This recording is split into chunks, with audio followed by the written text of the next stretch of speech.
Today we catch up with Dr. Ricky Rodriguez, Associate Professor in Media and Cultural Studies at UC Riverside. He is a KUCR DJ who hosts the music program Dr. Ricky on the Radio. So Dr. Ricky, how's life since quarantine? It's been a major readjustment. Yeah, being on campus regularly, going to UCR, meeting with students, it's all just come to a halt.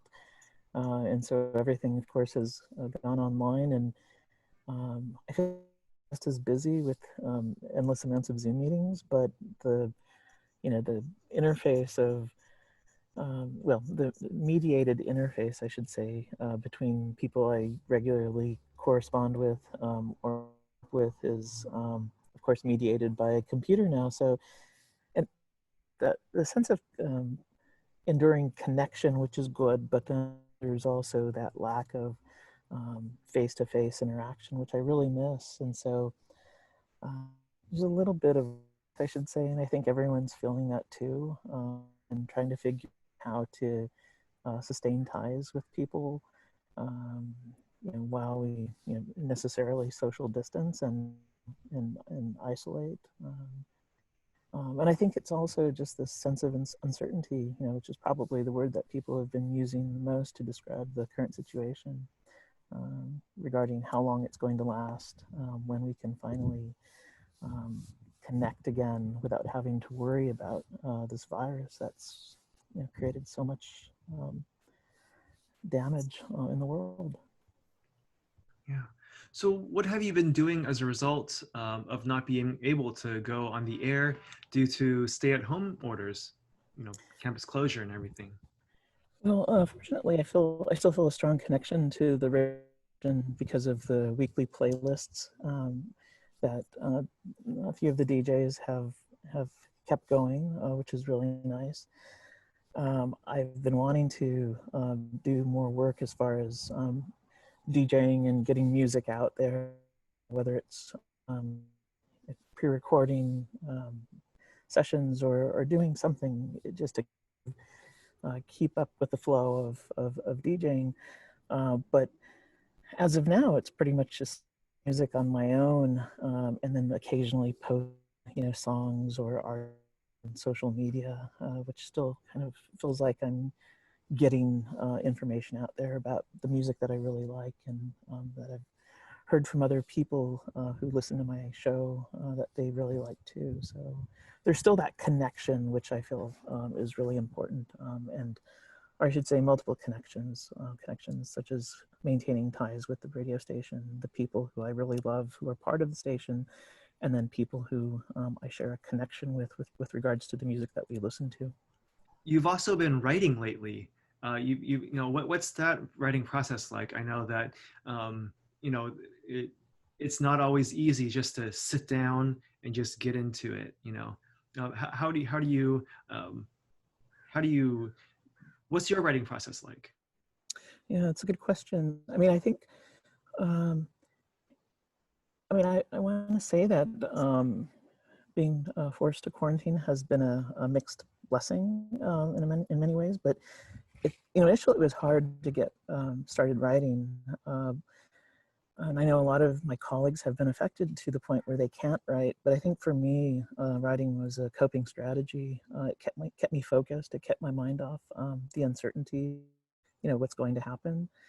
And I think because I have a deep investment in this project that I'm working on, that doesn't only feel like something to get written, but it's something that I'm very excited about, and I have a personal a connection to what I'm writing, which is motivating the writing in the first place. I think for me, one of the things that's helped me stay connected, or actually helped me stay accountable to writing, is that I had a Zoom happy hour with a couple of friends. And there are a couple who live in Santa Ana who I'm really fond of. And Manny is a doctoral candidate at UT Austin. And we were talking about how sometimes writing can be really difficult. And so we decided, upon the suggestion of his partner, Sarah, that we start up a writing necessarily a writing group, but we sign on through Zoom or Skype every morning and write. And so since mid-March, we've been on either at 9 or 10 a.m. And have been writing together for 2 hours. And that's really made a huge difference, not only in terms of making each other accountable to write, but also because it feels like I'm actually writing with someone. And so before we get started, we check in and see how we're doing. And the writing session for the day, we report on how. And so that I think has really helped with regards to not only producing writing, but also writing in connection with someone else who is also using as a form of therapy to kind of help us, work through the complications of the world, but then also remember why we are committed to our ideas and what those ideas mean as far as connecting us to other people. Would you like to share a little bit of your research?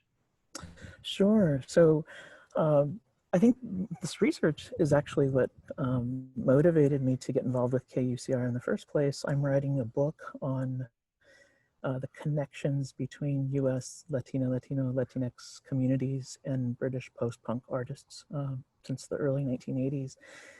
And a lot of people at first, will row and say, well, what are the connections? And then people who maybe know a little bit say, oh, you mean Morrissey and his Latino fans, but I'm actually interested in diving a little bit more deep. And so what I'm doing in this book is I'm talking about the way that a lot of these bands and singers came to the US in the early 80s and onward and established connections with Latinx communities and artists and musicians and have had enduring relationships with them.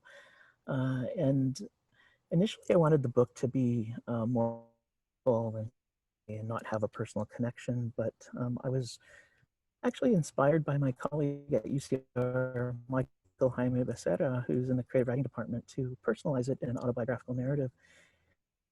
Actually helped, I think, make the project stronger. So there is an autobiographical narrative that runs through the book while also historicizing these connections, which fun. I'm reading a lot of British news and magazines from the 1970s and 80s. I've been able to connect with various artists from the UK. And I had originally planned on traveling to the UK this summer, but because of everything that's happening, that's and so the nice thing is I've been able to connect with people that I would have otherwise liked to have met in person through Facebook or Instagram or Twitter. So all that to say that the book is falling into place nicely, and I just can't wait for it to finally take shape, how it's kind of forming in interesting ways. And so that's what the project is. And in many ways, when I was thinking about the project, that was early on, that was a way to kind of bring that research on the air and spotlight some of the artists that I'm writing about and to give a historical context of this music that we oftentimes, just kind of on the surface call new wave or post, giving that music a history and to think about how those historical connections run deep, not only within the US, but also with respect to communities that are shaped by race, class, gender, sexuality, and so on. Cool. So, Dr. Ricky, as a KUCR DJ, do you have an album of the week, new or old? Yeah. So one of the chapters that I'm finishing right now has me listening to the catalog of Soft Cell, British electronic duo, which is most notably known for their popular hit Tainted Love. But from that, the song appeared on their first album, Nonstop Erotic Cabaret, which is a really fascinating collection of tunes that are situated within London's red light district. And it's a pre-gentrified Soho. So there are references to sex shops and the lurid details that you might associate with underground sexual nightlife scenes and neon light. So given that we can't go out and experience nightlife in the way that we used to, I would highly recommend looking at it or checking it out, listening to it, and kind of take a trip with Soft Cell to experience that nightlife scene. Cool, cool.